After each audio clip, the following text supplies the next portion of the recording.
지금 여름 불볕 더위가 한창인데 조금만 지나면 곧 가을 명절이 다가오네요.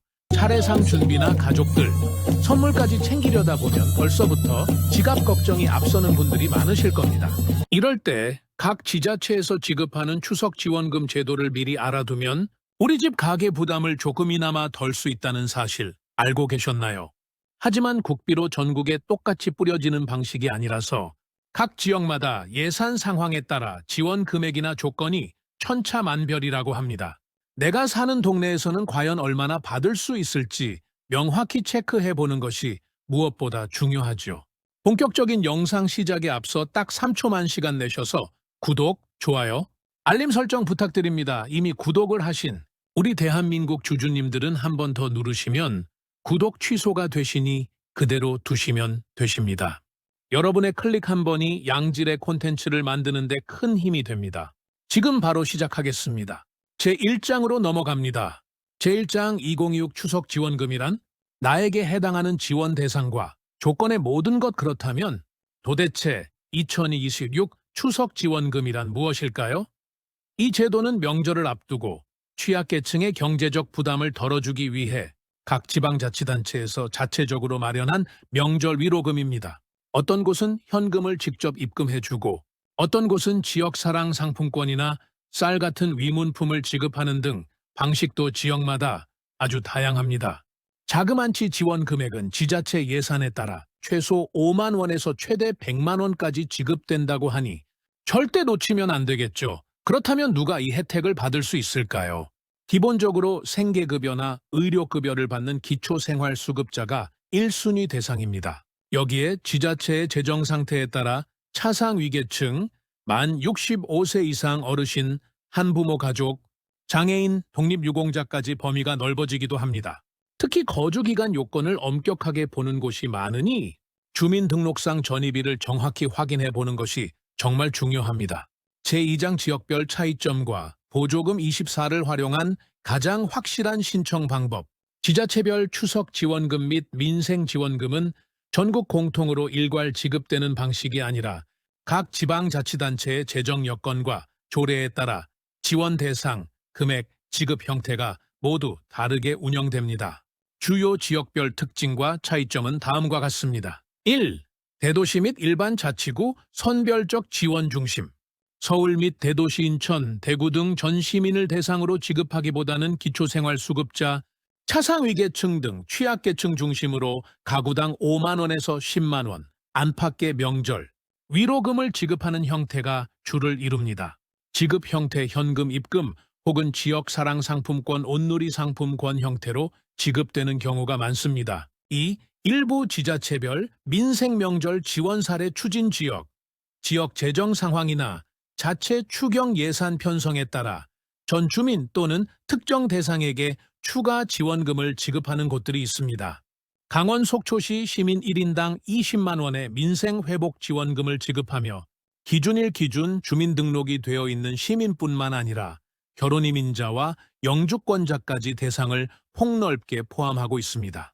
전남 나주시 시민 1인당 20만 원의 나주사랑 상품권 지급 등 민생회복 지원금을 추진합니다. 충북 영동군 1인당 30만 원 상당의 레인보우 영동페이 등 하반기 민생안정지원금 지급을 추진하고 있습니다. 기타 농어촌 및 인구 감소 지역 지자체에 따라 고령층, 취약, 농가, 유공자 등을 우대하여 지원 금액이 최대 50만 원, 100만 원까지 올라가는 등 지역별 편차가 큽니다. 내 지역 지원금 정확히 확인하는 방법.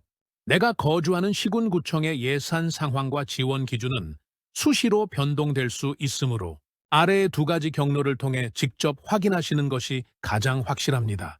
그렇다면 도대체 2026 추석 지원금이란 무엇일까요? 이 제도는 명절을 앞두고 취약계층의 경제적 부담을 덜어주기 위해 각 지방자치단체에서 자체적으로 마련한 명절 위로금입니다. 어떤 곳은 현금을 직접 입금해주고 어떤 곳은 지역사랑 상품권이나 쌀 같은 위문품을 지급하는 등 방식도 지역마다 아주 다양합니다.